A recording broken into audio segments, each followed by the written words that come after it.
Hii message inaendea kwa Luo ladies ambao wanafanya kazi Middle East. Ikisema Middle East, Gulf, Qatar, Dubai, Yemen, wote hizo nchi zote za Waarabu.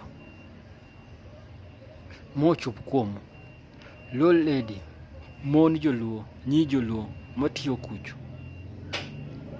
Many of you, sana sana nyiri we mon, nyiri kata mon moko, many of you ng'enyu ochaji, ng'enyu onge wit kuot, ng'enyu yanyo ji ahinya e TikTok. Unu yanyo ji to unu luoko mana sufuriche, unu yanyo ji to unu luoko mana kombe, unu yanyo ji to unu ng'iyo mana jo Arabu muti. Tang'o miyo yanyo ji? Tich mitimo ok onego bed ni yanyo ji. Tich mitimo kuno onego bed ni bi humble. Gik mikadhe kucho onego bed ni in ng'ama muol, onego bed ni in ng'ama long'o, onego bed ni in ng'ama mos. Lakini tich mitimo kucho tiyanyo ji ayany madongo, ikuodo wi ji, igocho siri mag ji, igolo oko, igocho uche ji mag di.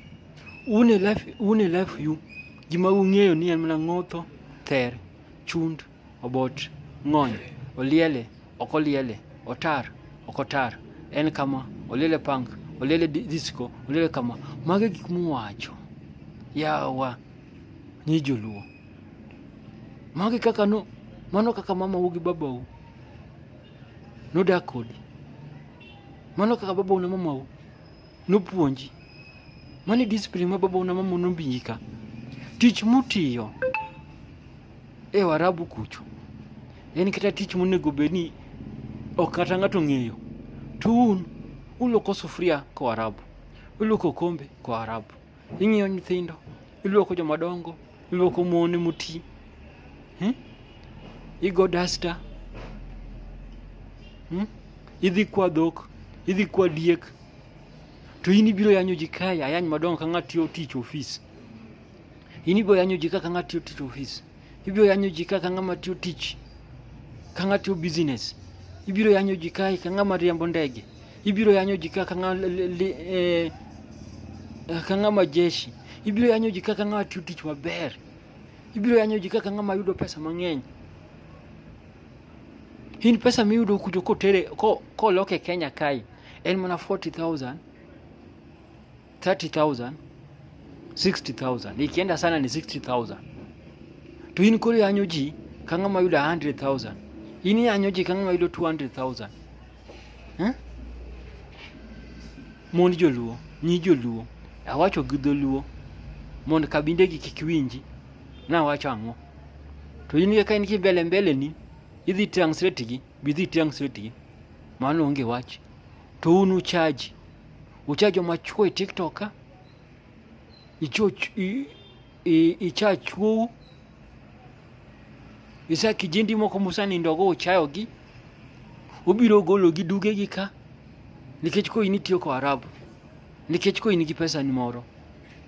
Nyi joluo, e TikTok kai, un gitimo marach. Ana wacho, kata kuboko ona dhao, kata bo ya ona life ya uru, tana nyiso un gi tabia marach.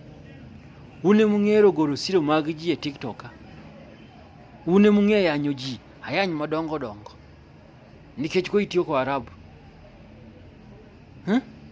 To Arabu kuno gik mitiyo gi gik monego kata ng'ato wache gweng'. Loko sufuria emogole e Kenya ka. To in ko idhi yanyo ji ayany madongo dongo. Wehu yanyo ji. Abiro dress gi Kiswahili kawacho joluo gi nyiri duto matiyo gaf mag jo Kenya kaka timbe uricho. Anabete e WhatsApp nyi mang'eny kaka uyenyo. Un gi yenyo. To tije mutiyo kucho tije monego bed ni yenyo kamano. Un ga chayo maricho. Nyilo un ga chayo maricho. Timbe undum. Kata ibong'isa ni ok un duto, ng'enyu timbe udum. To mon mayuo ma timbe gi beyo ka, to un ok nyakanyo nyiluo gi. Wan wachuo kwa nyabisha kode ka gibo yanyowa. To un mon kukanyo gi to mano ber. Dhako ka dhako kokanyogi to ber.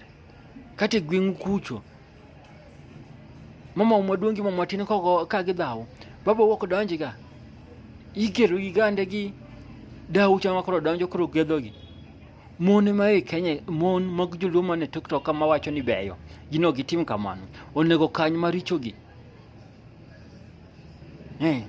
Kwa sababu ya dhako en dhako.